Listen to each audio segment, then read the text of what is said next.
Welcome to another episode of Preparing for the Unexpected. I'm your host, Alex Fullick, and as always, we like to talk about things related to resilience, emergency management, business continuity, anything that helps you, your organization, or your community prepare for, respond to, and overcome adverse situations. If you'd like to be a guest on the show, please feel free. You can find me on LinkedIn. I am the only Alex Fullick there. I'm really easy to find, and I do respond to everything I get. Today, we're going to be talking about decision making during crises. And I want to welcome back to the show for, third, fourth, fifth appearance? Something like Something that. like that. Something like that. Shane Mathew. Shane, welcome back. Thank you, Alex. No, I really appreciate the invite, the trust to bring me back on the show again, even after the last time. So really excited to be here. Well, it's always interesting topics. Every time you're on it, there's always a different twist when we have a chat. Even when you stop by at our live broadcasts, you always Yeah, have something different to say. So I'm happy to have you back. I think thank the you. last time we talked was about gamification, which was really interesting. Right, right. No, it's definitely a great topic. A lot of people are interested in it still. So I think that Good. episode, still sees hits, but even when I've talked about it at conferences, I get a lot of people's interest. Good. Yeah, it was interesting, and I've actually been developing a few on my own here to help out with my work. So you triggered, you taught this old dog a new trick. So there you go. So let's talk about crisis and decision making, um, because I've got your agenda, the notes that you sent me, and the very first word for the reason why was rather interesting. So why are you interested in the topic of crisis decision making? Well, I've been in the field now for 17 years. I've worked with a variety of different companies. I've consulted for even more different companies. And in that duration of time, I've noticed that one of the biggest hiccups for any crisis management team is the ability to make good decisions consistently. In fact, I think that is one of the constants where you see problems go awry is that either decisions are not made fast enough or they're not effective. They're made under considerable stress in these times. And I think also what really made me want to talk about this more in the public setting is there was a series on HBO called Chernobyl, which was the recreation of the whole events behind the scenes events of the Chernobyl accident that took place in northern Ukraine in the city of Pripyat. And if you were alive during the 80s, which I definitely was, Mhm. that was a big event because it was the largest nuclear incident up until 2011's Fukushima nuclear disaster. And really, what happened in that show, which you can watch clips of it on YouTube, was that they really portrayed the control room scenes prior to the event actually unfolding. And it showed not only the events leading to the disaster, but then also the response to the disaster itself and how there was so much confusion and decisions that had to be made were not because of a variety of factors. And I encourage you to watch those clips because and even watch the whole series because it gives you a tremendous insight into interpersonal dynamics and how they can also influence the pressure in a Mhm. crisis situation. In Soviet Russia at that time, it was very challenging for anyone to call out a leader, for example, if they were not making the right choice, right? And we still see that in many places today. So that story plus my experiences has really made me think, we need to invest some time into decision making itself. We can't just throw people in a room and expect they're going to be perfect, especially if it's not something they consistently practice. Right. And Chernobyl was that word, by the way, just to close that loop in case everyone's wondering, what was that word?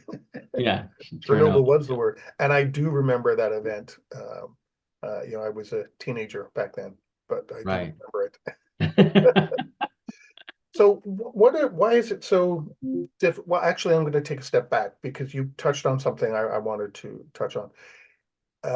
Fear, because you talked about people not calling out their leaders, for either making the wrong decision or not making a decision, inactivity, whatever. Is that because we are sometimes fearful ourselves of making a decision? Have you come across that? Yeah, no, I definitely have. I mean, so there's this concept I call the Netflix dilemma. Okay. So basically, it's a litmus test on your ability to make decisions. So imagine the situation. You're sitting down a Sunday night with a pizza and a good bottle of wine, and you are trying to decide a movie on Netflix. Okay. And so you switch it on and you start browsing. All right. So if you are a person on a scale of 1 to 10, with 1 being no problem at all, I can pick the first immediate show that shows up and I'm just going to start watching. You are a person that, is easy to please, right? And then if you go to the other side of the spectrum, 10, man, you're taking all night just to figure out what kind of movie is going to be the right choice for the evening, and it takes you minutes, if not hours, to come up with a decision. Then if you're on that spectrum, that is 2 representative kind of groups in our world today, right? There are people who are like, hey, you know what? I'm flexible. I can just make a choice really quick. I don't struggle with decision making. There's actually a book called by Michael Progress and Roman Schlappler. It's hard to pronounce, but the book itself is called The Decision Book. It's 50 Models of Strategic Thinking. And in that book, it talks about this dilemma where there's 2 people, the people that can make quick decisions because they're not as concerned about the consequences. They're okay if they make a good choice or a bad choice. Then there's the people who are like, man, if I make a bad choice, it's the end of the world. And that's really reflective of our world today. We are in this Netflix dilemma where we put these people together that are not always the same in terms of making good choices and bad choices, in terms of their ability to accept the outcomes, right? So the same thing goes for leadership, right? And so we often have to recognize in the first place that not everybody's the same with how they make choices. It seems there things are at odds because on one side, our industry says be adaptable and agile as things change. And then with decision making, it always seems as though, you've got to make the right decisions. But sometimes you're going to make the wrong decisions. And if you make the wrong decisions, the trick to that is then being agile and adaptable to correct that course and get back on where you need to. And it seems like sometimes we're conflict there. We want you to do one Yeah. thing, but then we're telling you to do something else.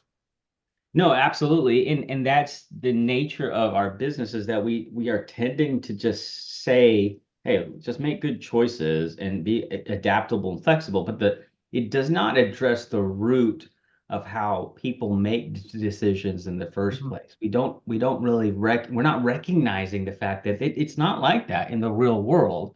Uh, Yeah. and there's 3 factors why people are challenged to make decisions. I don't think we recognize that. There's the idea of that we spend when we make decisions, there's the phase of the decision making called preparing, right? Before we make a choice, we need to get information, right? And then when you try to find enough information, there's not like oh, you can make a choice now, right? There's not a bell that goes off where you have enough information to make the choice.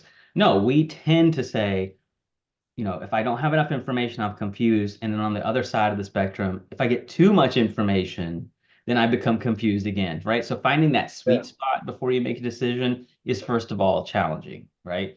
And I don't think crisis management planning really reflects that alone, right? Okay. And then secondly, timing, right? We tend to think that a decision is going to rapidly devolve if we don't make it fast enough, and then other times people are like, well, if I just wait long enough, I can make a decision that's really perfect. So timing is also a factor in there. And then third is this concept of regretting. And basically it means that I might regret the choice I make. So I better be careful and keep on thinking about it longer and longer. All of these devolve into this madness that we see. And so to then say, make a decision quickly and be flexible in your choices, it's kind of like just saying the words with really not having the meaning behind it and not really understanding that it's not as easy as it sounds. It reminds me of what I was told years ago. During a crisis, disaster, whatever you want to call it, the demand for information goes up, but the time to do it goes down. Right. And that's the way you have to deal with every situation. Right, right. And that's just when you're talking about individuals. I mean, the Netflix Mm. dilemma primarily focuses on you by yourself. Like imagine a crisis management team. Who might all feel the same way? Right, What if we make the wrong decision? Then they right, could end right, up down a rabbit hole and nowhere near making the right decisions, or even um, I guess it would be considering the right information to make a decision. right. Right. It's incredibly complex to think that we could bring a group together and they would be able to avoid the problems that you would have by yourself. It doesn't work that way. And frankly, I've seen it time and time again where you have group dynamics play into the whole decision itself.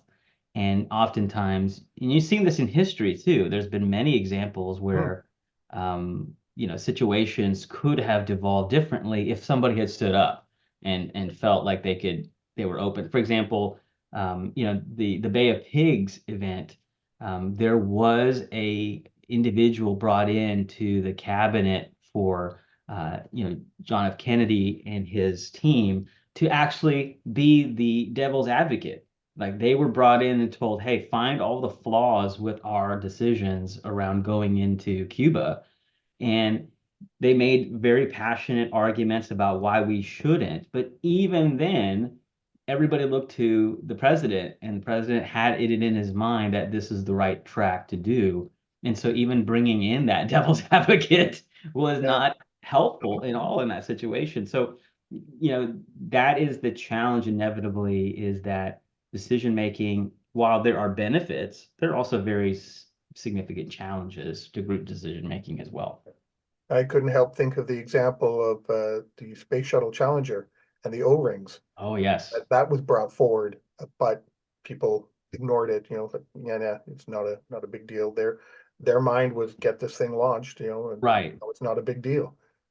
Right. No, exactly. I mean, like that definitely is another example that I've seen uh, historically that can demonstrate the fact that decision making in groups is also a challenge because I mean, think you have groupthink, right? You have individuals who could dominate the conversation either Mhm. because of their position or because of their just their personality and they know how to, really, force their opinions across to the group. And sometimes people just in the midst of stress just say, fine, just do whatever you want. I've been Yeah, there at yeah. home in my personal life with my kids, and my family. So I understand how that can happen. And then everybody, when you bring a group together, you have a wide variety of pieces of information flooding in, right? Mhm.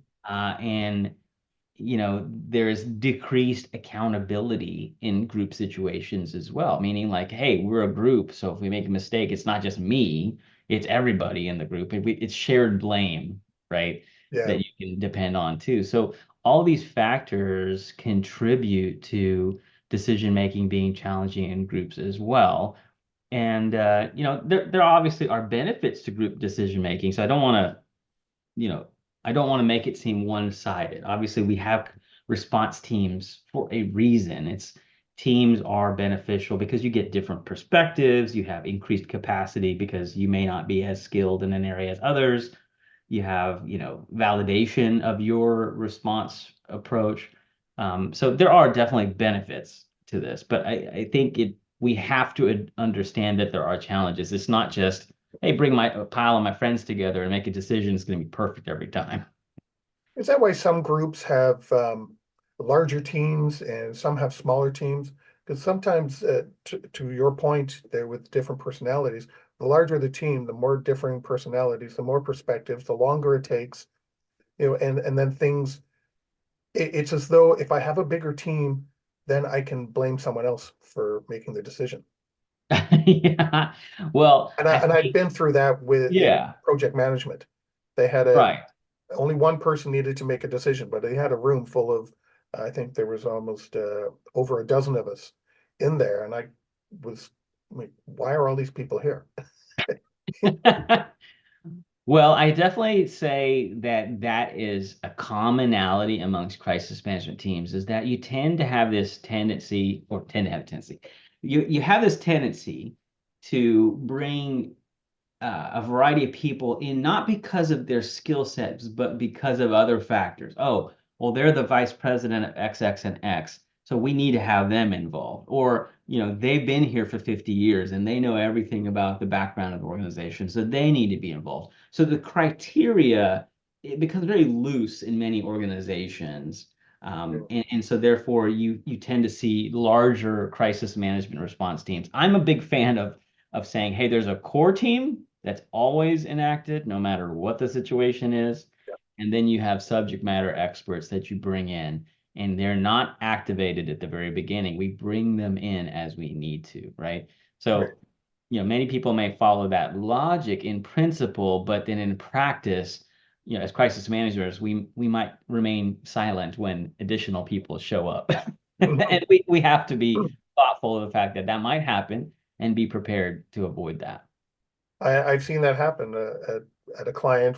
There was a situation, they invited all the subject matter experts, great people, very intelligent, but the crisis team just kind of deferred to them. Like, well, then what are you crisis What are you people here doing? for? What are you doing? You're deferring to all of these other people. So Right, I've seen that right, happen. right, right. No, absolutely. On that note, we've come to the end of our first segment. Today, we are talking with Shane Mathew about crisis management decision making, and we will be right back. If you liked that video, thumbs up. If you didn't like that video, thumbs down. But leave me a message and let me know your thoughts. Of course, don't forget to subscribe. And in the meantime, stay prepared, everybody.